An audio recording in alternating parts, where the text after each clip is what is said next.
Pemain sinetron Ferry Irawan mengaku kesehatan mentalnya mulai terganggu setelah dituduh melakukan tindak kekerasan dalam rumah tangga atau KDRT terhadap Vena Melinda. Selain dituduh sebagai pelaku KDRT pada Vena Melinda, Ferry Irawan juga disebut sebagai orang yang jago melakukan tindak kekerasan tanpa meninggalkan bekas luka. Jeffrey Simatupang, pengacara Ferry Irawan, mengatakan kesehatan mental kliennya terganggu setelah mengetahui informasi tersebut. Jeffrey membantah kabar kliennya jatuh miskin setelah dilaporkan Vena Melinda ke polisi pada 8 Januari 2023. Menurutnya, suami Vena Melinda itu membayar sendiri ongkos transportasi selama menjalani pemeriksaan di Polda Jawa Timur, Surabaya.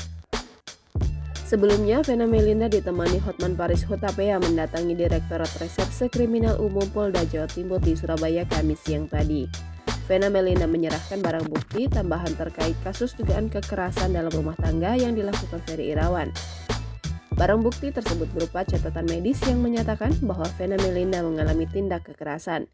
Ibu Verrel Bramasta dan Atala Novel itu juga menyerahkan bukti dugaan pengancaman yang dilakukan Ferry Irawan.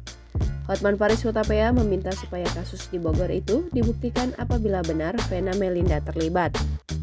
Vena Melinda juga membawa video permintaan maaf Ferry Irawan setelah terjadi tindak KDRT pada 8 Januari 2023. Vena Melinda melaporkan kasus dugaan KDRT yang dilakukan Ferry Irawan ke Polresta Kediri, Jawa Timur pada 8 Januari lalu. Kasus tersebut dilimpahkan ke Polda Jawa Timur. Ferry Irawan ditetapkan sebagai tersangka kasus KDRT pada 12 Januari 2023.